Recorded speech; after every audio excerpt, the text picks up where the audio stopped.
అందరికీ జై ఆంధ్ర, జై జగన్. జగన్మోహన్ రెడ్డి గారిని నేను సీమరాజా అయితే ప్రైమ్ మినిస్టర్ చేద్దాం అనుకుంటున్నాను, కానీ నేను మాత్రము రాష్ట్రపతి చేద్దాం అనుకుంటా ఉన్నా. రాష్ట్రపతి చేద్దాం అనుకుంటా ఉన్న మన జగన్మోహన్ రెడ్డి అన్న ఏం మాట్లాడుతూ ఉన్నాడు ఒకసారి మీరు వినాలా. గొర్రెల కాపురిని ఢీకొట్టిన కేసులు వైసీపీ. ఎందుకంటే ఒక మనిషి ప్రాణము ₹1,00,000 కట్టినాడు మన జగన్ అన్న. ₹1,00,000 ఖరీదు. ఆ వీడియో ఏందో ఒకసారి మీరు చూడుండ్రి, చూసిన తర్వాత నేను మాట్లాడతా. సిదిరి అప్పలరాజు కొడుకు 18 ఏళ్ల పిల్లోడు. సిదిరి అప్పలరాజు డాక్టర్, పలాస ఎమ్మెల్యే, మంత్రి, ఫిషింగ్ మంత్రి మన ప్రభుత్వంలో. సిదిరి అప్పలరాజు కొడుకు 18 ఏళ్ల పిల్లోడు. బైకు తోలుతా ఉండి కర్మవశాత్తు బైకు తోలుతా ఉండి ఎవరిలో గుద్ది బైకు తోలుతా ఉండి ఒక మనిషి చనిపోయాడు. యాక్సిడెంట్ అవుతా ఉంటాయి, చేసింది నేను కరెక్ట్ అని నేను చెప్పను. బట్ ఆ పిల్లోడు 18 ఏళ్ల పిల్లోడు బైక్ తోలుతా ఉండి ఆ పిల్లోడికి ఏం తెలుస్తుంది? ఒకసారి జరుగుతాయి.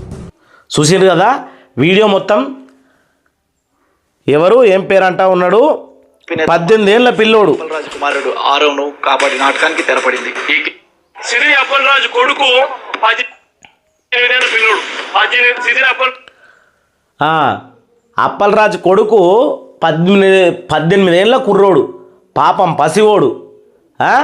ఆయన బండి తోలుకొని పోయి పాపం ఒక గొర్రెలు కాసుకునే సోదరుని గుద్దుతే ఆయన చనిపోయిండు. ఆ కుటుంబానికి పెద్దది కాయనే. ఒక అప్పలరాజు కొడుకు 18 ఏళ్ళ పిల్లోడు, మీరు అర్థం చేసుకోండి మంచిగా. ఆయన గుద్దుతే ఒక ప్రాణం పోయింది, దాన్ని పెద్ద నేరం అంటా ఉన్నారు, దాన్ని పెద్ద అదేమో అంటా ఉన్నారు. వీడియో అయితే చూసినారు కదా, ఎంత మంచిగా బైక్ మీద అర్చిండు, తర్వాత బైక్ నుంచి కాలురోకి మర్చిండ్రు, బైక్ మీద వేరే వాళ్ళు వెళ్ళి అక్కడ యాక్సిడెంట్ చేసినదిగా చిత్రీకరించారు. ఎంత పెద్ద గోల్మాల్ అంటే అన్న దగ్గర ఎన్ని జిమ్మిక్కులు ఉన్నాయో అన్ని జిమ్మిక్కులు ఉన్నాయి. ప్రతి ఒక్కళ్ళు వైసీపీలో ఉన్నటువంటి జిమ్మిక్ గాలకు చెప్తా ఉన్నాయి ముచ్చట. ఒరే ప్రాణం ఖరీదు ₹1,00,000. ఇది చిరంజీవి సినిమా టైటిల్ పేరు లెక్కన ఉంది కదరా నాయన. ఎంత ఘోరంగా మాట్లాడుతున్నాడు. ఇంకా పలాస ఎమ్మెల్యే మంత్రి, సిగ్గుండద్దు. నీ పార్టీలో ఒకప్పుడు పలాస ఎమ్మెల్యే మంత్రి యాక్సిడెంట్ చేసిండు, ఆ కుటుంబానికి మనం న్యాయం చేయాలి. అలాగే లా అండ్ ఆర్డరు, అలాగే ఉన్నటువంటి సమాజంలో వైసీపీ పార్టీకి విలువలు తెచ్చుకోవాలనే బుద్ధి జ్ఞానం ఉండకుండా అసలు జగన్మోహన్ రెడ్డికి మైండ్ ఇక్కడ ఉందా లేకపోతే మోకాళ్ళలో ఉందా, అంతకు ఘోరంగా అరికాలలో ఉందా అని ఈరోజు టీడీపీ వర్గాలు, జనసేన వర్గాలు, ఆంధ్రప్రదేశ్ ప్రజలంతా కూడే కూస్తూ ఉన్నారు. సిగ్గుతోటి నేను ఏం చేసుకున్నా అంటే అన్న ఇగో ఇట్లా కప్పుకున్నా. ఎందుకంటే అన్నను రాష్ట్రపతి చేయాలన్నదే నా లక్ష్యం. అట్లాంటి నా లక్ష్యానికి ఇలా గండిపడింది. జగన్ అన్నను రాష్ట్రపతి చేయాలంటే జగన్ అన్న ఈ రకంగా మాట్లాడేంద్ర బోరే అని నాకు నేనే ఏడుస్తా ఉన్న పొద్దున్న నుంచి. రూమ్లో నుంచి వెళ్ళకుండా ఇక స్టూడియోలో ఈరోజు ఏదో ఒక వీడియో చేయాలని ఇక నేను ఫిక్స్ అయిపోయి అన్న గురించి మంచిగానే మాట్లాడుతూ ఉన్నా. ఏంది మా అన్న చేసిన తప్పేంది? 18 ఏళ్ళ పిల్లోడు యాక్సిడెంట్ చేసి ఒక పానాన్ని చంపిదొప్పితే ఆయన మీద కేసు పెట్టి అని జైల్లో వేసి చిప్ప కూడా తినిపిస్తారా? అది కూడా పలాస ఎమ్మెల్యే మంత్రిగా చేసింది ఇంతకుముందు. మా అన్న ఆవేదన ఎంత బాధపడతా ఉండు. అయ్యయ్యో, కర్మవశాత్తు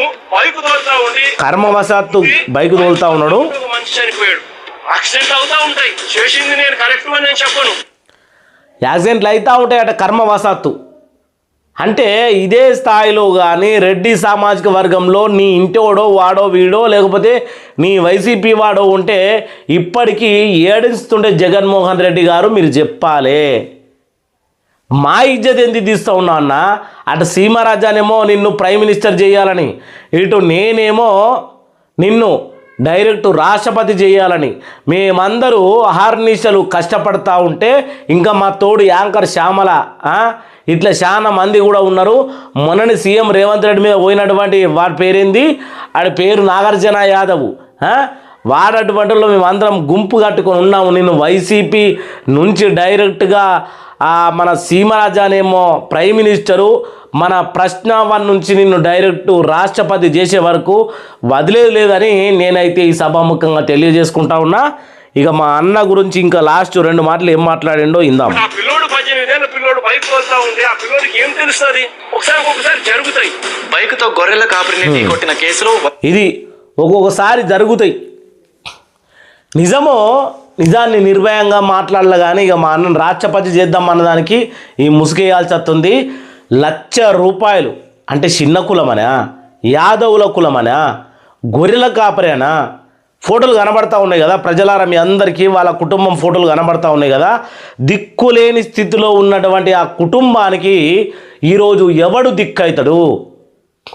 మాట్లాడే జగన్మోహన్ రెడ్డి దిక్కవుతుందా? కూటమి ప్రభుత్వం దిక్కవుతుందా? ఎవరు దిక్కై ఎవరని వాళ్ళు ఆదుకుంటారు అని నేను అడుగుతా